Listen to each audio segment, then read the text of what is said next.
Hi there. Welcome to the Small Biz Chat podcast. I'm Melinda Emerson, the Small Biz Lady, and I'm your host. And I am so excited to be interviewing Mr. Thomas Young. Thomas is the president of the World Trade Center, Greater Philadelphia. He gained more than a decade of comprehensive experience in legislative affairs, policy advising, and public engagement during his tenure at Bellevue Strategies. Thomas's background encompasses significant and diverse political campaigns, notably Ken Lawrence, who ran for Montgomery County Commissioner, Donna Bullock for state representative, and Lynne Abraham for mayor. His passion these days is helping Philadelphia area businesses export outside of the United States. Thomas, welcome to the Small Biz Chat podcast. Thank you for having me today, Melinda. All right, so first of all, what is the World Trade Center Association? I thought the World Trade Center was a building. I had no idea that it was actually an organization. Can you tell me about its origins? Sure, absolutely. So the World Trade Center Greater Philadelphia is a 501c3 member-based nonprofit. Our purpose is really to foster business growth and prosperity through global trade.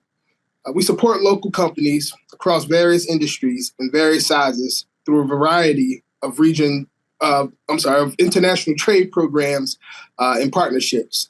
So we really help our local regional economy and our small businesses. Now, the World Trade Center Association, it's not just in Philadelphia, right? Right. Yeah. We are one of over 320 plus World Trade Centers in over 90 countries. So we really have an extensive network and a lot of opportunity for small and medium-sized businesses. Now, what specific services do you all offer to small business members and even some of your corporate members? Yeah, so we offer a variety of programs and educational pieces. So we do international trade financing programs. We do educational workshops and seminars. We do business networking events where we can connect businesses to other businesses in terms of mentor and mentee type of programs. We do international market intelligence and other things as an import-export compliance assistance as well. So talk to me about, I know that the federal government issues STEP grants every year to help people market their businesses outside the United States. Can you explain to me what STEP grants are and how you can access them like in different states across the country?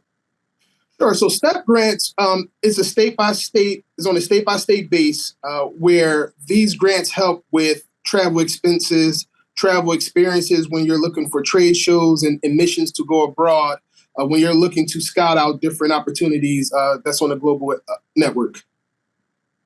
Right. So in the state of Pennsylvania, you guys actually administer the STEP grants for the southeastern Pennsylvania, right?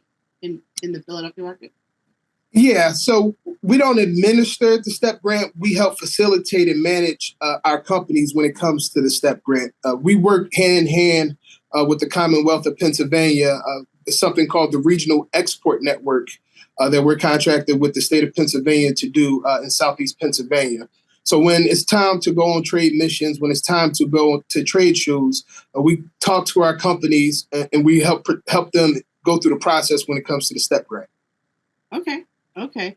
So now, can you talk about the differences? Like, I know that the World Trade Center Association is sort of like the state of Pennsylvania's international export arm, but can you talk a little bit about what you guys do in comparison to like the U.S. Commercial Service or the U.S. Commerce Department? Because don't you guys have similar services that you provide? Yeah, absolutely. And we work together on a lot of things.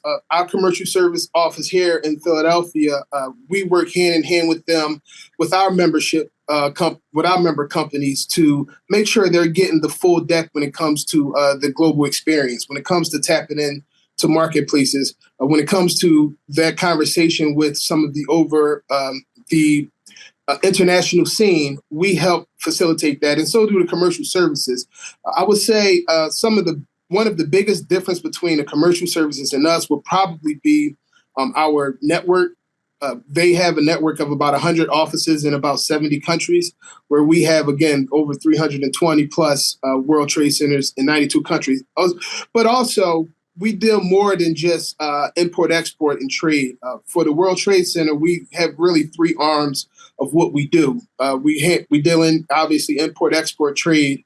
We deal in local and regional economic development, and we also deal in real estate. So Philadelphia's World Trade Center, we don't necessarily deal in the real estate part yet, but there are other World Trade Centers around the world where they deal in the real estate. For instance, the World Trade Center of Bengaluru, which I visited back in early March, they have an 85 million square foot campus that includes the World Trade Center office building, a hotel, a hospital, a mall, and it includes living quarters for the people the people that's working inside of the World Trade Center building, if they so choose to stay on that campus. Wow, that is a lot. So that there's lots of different things you can access. Now, let's talk about actually exporting itself. What are some of the common challenges that small business owners encounter as and when they get started with exporting? Yeah, I would say some of the challenges that we've heard recently is heavily regulated markets, trying to figure out which markets to tap into, understanding the different markets in a different government and the different regulations, depending on which country and which region you tend to want to participate in. So it's really looking at and understanding where you want to go, why you want to go there, and is that the most beneficial place to be? Mm-hmm.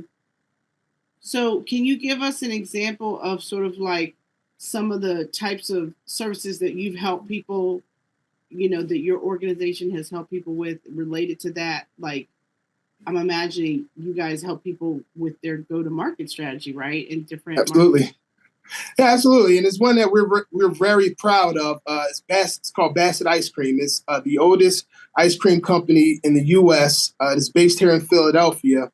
They were looking to tap into different markets, and through some of the conversations that we've had and the connectivity that we've given them, they were able to tap into the China market as of recent, and even started with a flavored ice cream called green tea. Now, understanding with that flavored ice cream green tea, it was so popular in China that they decided to try it here in Philadelphia, and now it's becoming popular here in Philadelphia as well. So understanding that you can tap into a market, be there, and really ingratiate yourself in their culture, and sometimes it will come back to your own region. Right.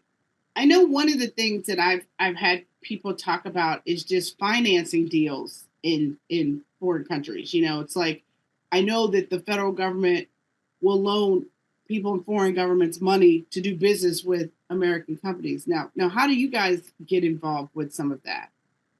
Right. So one of our workshops that we do, we bring in the Exim Bank to have some workshops to talk about what they do. But we also have partners with some of our local banks where they'll come in, or we'll help them develop specialized financial solutions for their business, especially if they're looking to expand into the international market.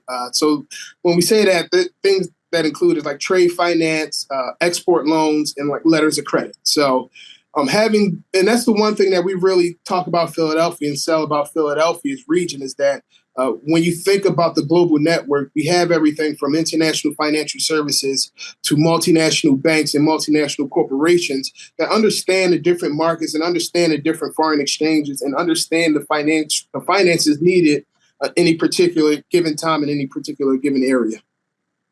I love it. I love it. And lastly, what is the best business advice that you've ever been given? The best business advice that I was given, I would say, is to be like water. It's to always learn. It's to always be flexible and always understand that, you may want something one way or you may vision something going one way, but understand that there's 20 ways to skin a cat. I mean, that's what we tell our businesses as well, is to understand that, just because you want to tap into a particular market or just because you think that a market is particularly hot right now, that doesn't mean that that's the long-term goal. We always want to make sure that we're giving the best advice that we can give, but also understanding that it's more than just increasing the capacity of these small and medium-sized businesses that we have members that are our members. It's also about talking to the CEOs, visiting their facilities, understanding what they're doing so that we can tap into it. So be like water, always be flexible, and always be willing to change. I love it. I love it. Thank you so much, Thomas, for being here with me. I really enjoyed learning so much about your organization. And I'm really excited. I'm a new member of your organization. So I'm actually trying to take advantage of all of the good resources that you all have as well, because exporting is definitely part of my plan for my company as well.